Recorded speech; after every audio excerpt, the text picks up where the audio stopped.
નમઃ શિવાય. ધર્મલોકમાં આપનું સ્વાગત છે. હું છું કૃષ્ણા. દર્શક મિત્રો, આપણા દરેક દેવી દેવતાઓને એક દિવસ અર્પિત કરવામાં આવ્યો છે.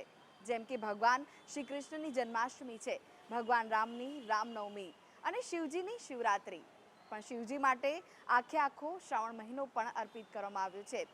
33 કરોડ દેવી દેવતાઓમાં મહાદેવ કહેવાયા છે ભોળેનાથ, અને એટલે જ ભોળેનાથનો મહિમા અનેરો છે. ત્યારે આજે ધર્મલોકમાં દર્શન કરીશું ભોળેનાથના ધામના અને જાણીશું શિવ મહિમા.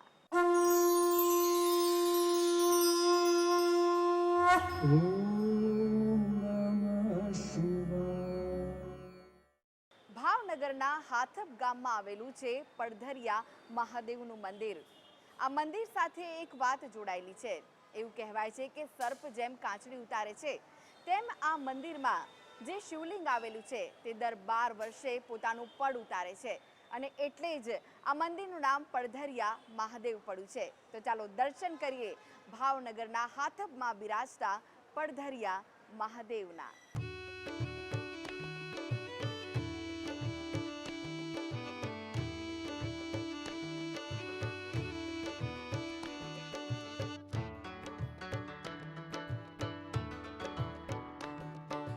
દેવાથી દેવ મહાદેવનો પર્વ એવો શ્રાવણ માસ ચાલી રહ્યો છે. ભાવનગર જિલ્લાના ઘોઘા તાલુકાના હાથપ ગામમાં આવેલું વર્ષો જૂનું શિવાલય પડધલિયા મહાદેવનો મહિમા આજે પણ લોકોના હૃદયમાં અકબંધ જોવા મળે છે. જીવનો શિવ સાથે મિલન કરાવતો શ્રાવણ મહિનો ચાલી રહ્યો છે. શિવ મંદિરોમાં શિવજીના શિવલિંગને બીલીપત્રો, પુષ્પ તેમજ અવનવા શણગારથી ભક્તો પૂજન અર્ચન કરતા હોય છે. વર્ષો જૂના પડધલિયા મહાદેવ મંદિરે સેંકડો વર્ષો પૂર્વે ભાવનગર પંથક નૈમિષારણ્ય તરીકે પ્રસિદ્ધ હતું.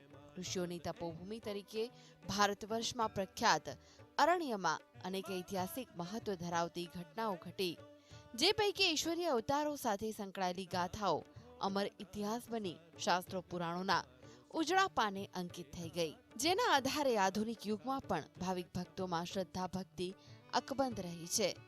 આવો જ એક ઉજળા ઇતિહાસની અમરગાથા પડધલિયા મહાદેવ સાનિધ્ય સાથે જોડાયેલી છે. પડધલિયા મહાદેવ જ્યાં આગળ ઘણા વર્ષોથી આવી શ્રાવણ માસ અને અન્ય દિવસોમાં પણ આવી અને ભગવાનની જે પૂજા કરવાનો લાભ મળે છે અને અભિષેક કરવાનો લાભ મળે છે, ત્યારે એક દિવ્ય અનુભૂતિ પ્રાપ્ત થાય છે અને જીવનું શિવ સાથેનું જે મિલન છે એ સતત એનો અનુભવ થતો રહે છે. શ્રાવણ માસ એટલે કે શિવની આરાધનાનો મહિનો. શિવ ભક્તો જળ તથા પંચદ્રવ્ય વડે પૂજન કરી શિવ આરાધના કરે છે. પવિત્ર શ્રાવણ માસમાં શિવાલયો શિવ ભક્તોથી છલકાઈ જતા જોવા મળે છે. અને આવું જ એક શિવાલય ગોહિલવાડમાં આવેલું છે, જેના શિવલિંગના દર્શન કરતા જ સોમનાથ મહાદેવની પ્રતિકૃતિ નજરે પડે છે.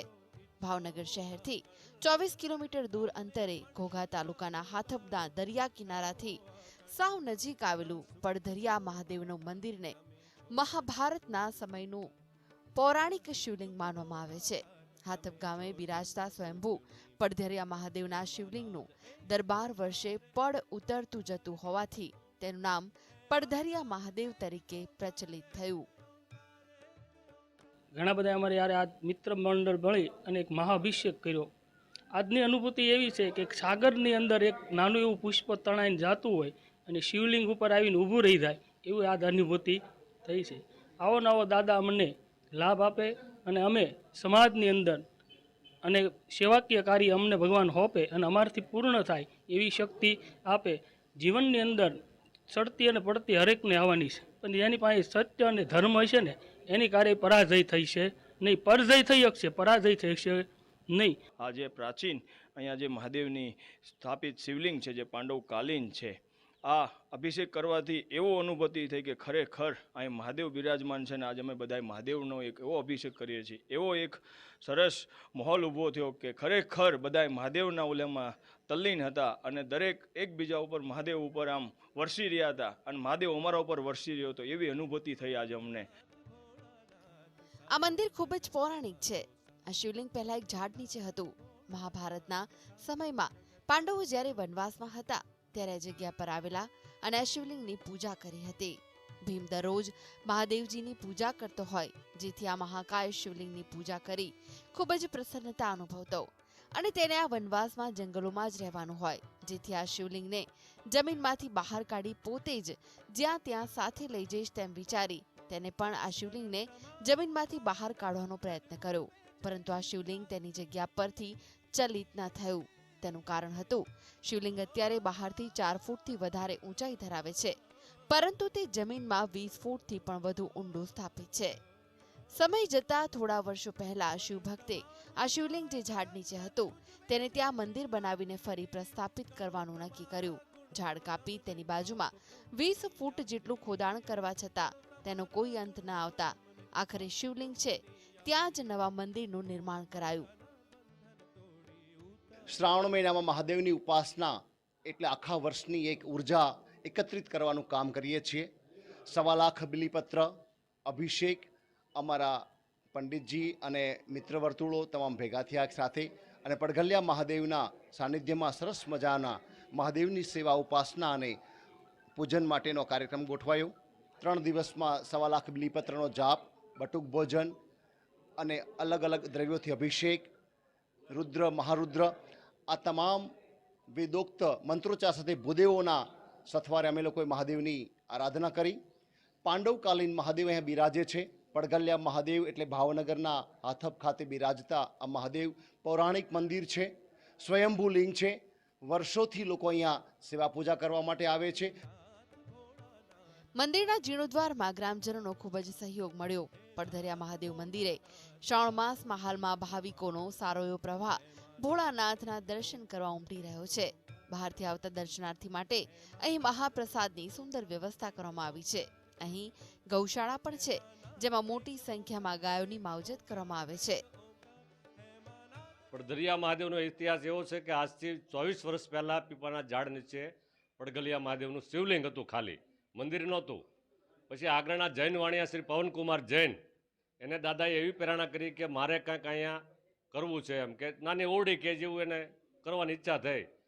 પછી એને એક વાહણની થોડીક અટવાણેલું હતું, એટલે દાદા પાસે એને પ્રાર્થના કરી, જો દાદા આ મારું કામ થઈ જાય તો અહીંયા મંદિર બનાવીશ. તો એ દાદાએ એનું કામ કરી દીધું, તો એણે ભવ્ય મંદિર બનાવ્યું છે. સત્તાનું ક્યાંય પવનકુમાર જૈનનું નામ નથી અને આથપ ગામના લોકોના સહકારથી આ મંદિર ઊભું થયું છે. પડઘલિયા મહાદેવનો ઇતિહાસ એવો કે પડઘલિયા મહાદેવનું શિવલિંગ હજી જમીનમાં 20 ફૂટ નીચે જમીનમાં છે અને 3.5 ફૂટ બાટ છે. હવે દર 12 વર્ષ થાય એટલે થોડું થોડું કરતાં પડઘલિયા મહાદેવનું પડ ઉતરી જાય એટલે પડઘલિયા મહાદેવ છે અને જનોયધારી શિવલિંગ છે. ભાવનગર જિલ્લામાં સમુદ્ર મધ્ય આવેલું કોળિયાકનું નિષ્કલંક મહાદેવના સ્થાનક ખૂબ જ જાણીતું છે અને આવું જ આ બીજો ઐતિહાસિક શિવાલય જે હાથપ ગામે આવેલું છે. લોકવાયકા મુજબ હાથપના શિવાલયમાં રહેલ શિવલિંગનું પડ દર 12 વર્ષે આપમેળે ઉતરે છે. જેમ સર્પને કાંચડી ઉતરે તેમ મહાદેવજી પણ પડ ઉતારે છે અને આથી જ આ જગ્યાનું નામ પડધરિયા મહાદેવ પડ્યું. અરવિંદ ભટ્ટી સાથે ધર્મલોક ડેસ્ક, GSTV. તો દર્શક મિત્રો, આ સાથે જ આગળ જાણીશું ઇન્ટરનેશનલ શિવ કથાકાર ડોક્ટર લંકેશ બાપુ પાસેથી શિવજીનો મહિમા. તે પહેલા હાલ સમય છે એક નાનકડા વિરામનો. લઈએ વિરામ.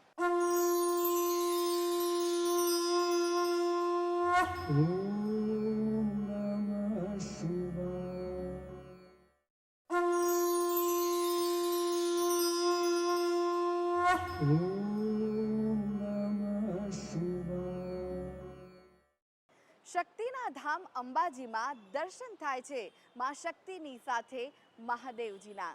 જી હા, અહીંયા જે પણ ભક્તો આવે તેમાં અંબાના દર્શન કરીને કોટેશ્વર ધામ અચૂક જાય છે, જ્યાં બિરાજમાન છે ભોળેનાથ. અહીંયા સરસ્વતી નદીનું ગુજરાતનું ઉદ્ગમ સ્થાન પણ આવેલું છે, એટલે કે અંબાજીમાં જે પણ ભક્તો આવે તે ભોળેનાથની સાથે માં શક્તિ અને સરસ્વતી નદીના પણ દર્શન કરીને પાવન થાય છે. તો ચાલો દર્શન કરીએ કોટેશ્વર મહાદેવના. શિવ સમાન દાતા નહીં. હાલમાં પવિત્ર શ્રાવણ માસ ચાલી રહ્યો છે. પવિત્ર શ્રાવણ માસમાં લોકો મહાદેવ શિવની આરાધના અને પૂજાનો લાભ લે છે. મહાદેવજીના મંદિરોમાં ભારે ભીડ જોવા મળી રહી છે. અરવલ્લીની ગિરિમાળામાં વિરાજમાન અંબાના ધામમાં પણ લોકોની ભગવાન શિવ પ્રત્યેની આસ્થા વધતી જોવા મળી રહી છે. લોકો ભગવાન શિવના પ્રતિ આસ્થા અને એ જ આસ્થા સાથે ભક્તો આવી પહોંચે છે મહાદેવના ધામ કોટેશ્વરમાં. અંબાજીથી 6 કિલોમીટરના અંતરે કોટેશ્વર મહાદેવનું અતિ પ્રાચીન મંદિર આવેલું છે. કોટેશ્વર મહાદેવ મંદિરના આજુબાજુમાં અલૌકિક અને અદ્ભુત સૌંદર્ય જોવા મળે છે. કુદરતી રૂપોમાં સરસ્વતી નદીનો પ્રવાહ મંદિરની મહિમા વધારે છે.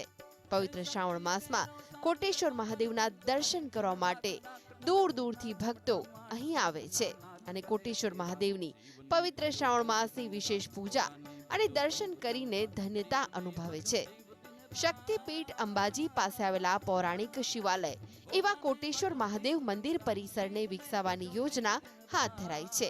એટલું જ નહીં, સરસ્વતી નદીના ઉદ્ગમ સ્થાન ગણાતા કોટેશ્વર ખાતે ગંગા આરતીની જેમ સરસ્વતી આરતીનું આયોજન કરીને ભાવિકોને ભક્તિમાં ભાવ વિભોર કરવા સાથે દિવ્યતાના દર્શન કરાવવા કવાયત હાથ ધરાઈ છે. સરસ્વતીનું ઉદ્ગમ સ્થાન સરસ્વતીના અનેક મુખો પૈકી શાસ્ત્રોમાં વર્ણિત, કારણ કે સરસ્વતી શિવની પરમ ભક્ત. જ્યાં શિવ હોય ત્યાં સરસ્વતી હોય, એટલે સરસ્વતી ભગવાન શિવને જલધારાથી અભિષેક કરી અને આગળ વહેતી હોય આ રમણીય અરવલ્લીની અર્બુદારણ્યની અંદર પૌરાણિક મંદિર કોટેશ્વર મહાદેવનું આવેલું છે. અને આ શાસ્ત્રોની અંદર આપણા પુરાણોમાં પણ આ કોટેશ્વર મહાદેવનો ઉલ્લેખ કરવામાં આવ્યો છે. હજારો ઋષિ મુનિઓ ભેગા થઈ, દેવતાઓ ભેગા થઈ અને ભગવાન શિવજીને પ્રાર્થના કરે છે. અને પ્રાર્થના કરવાથી ભગવાન શિવ પ્રગટ થઈ અને એમની મનોકામના એમને દર્શન આપે છે અને એમના દરેક મનોકામના ભગવાન પૂર્ણ કરે. એ અતિ પૌરાણિક કોટેશ્વર યાની કોટી દેવતાઓના ઈશ્વર, જે આપણા શાસ્ત્રોમાં કોટી દેવતાઓ કહેવામાં આવે એમના ભગવાન ઈશ્વર કોટેશ્વર મહાદેવ તરીકે અહીંયા બિરાજમાન છે. જે માઈ ભક્તો અંબાજી જાય છે તેઓ પૈકીના મોટા ભાગના માઈ ભક્તો અંબાજી નજીક આવેલા કોટેશ્વર ખાતે અચૂક જાય છે. શક્તિની નગરી શક્તિપીઠ અંબાજી નજીક આવેલા કોટેશ્વર મહાદેવ પ્રાકૃતિક અને કુદરતી સૌંદર્ય વચ્ચે બિરાજમાન છે. ભક્તિ અને આસ્થાનું કેન્દ્ર પણ છે. ત્યારે સોમવારના દિવસે અહીં મોટી સંખ્યામાં શિવ ભક્તો મહાદેવની વિશેષ પૂજા અર્ચના કરે છે, જળાભિષેક કરે છે. દેવના દેવ મહાદેવની આરાધના કરી ભક્તો ધન્ય થાય છે.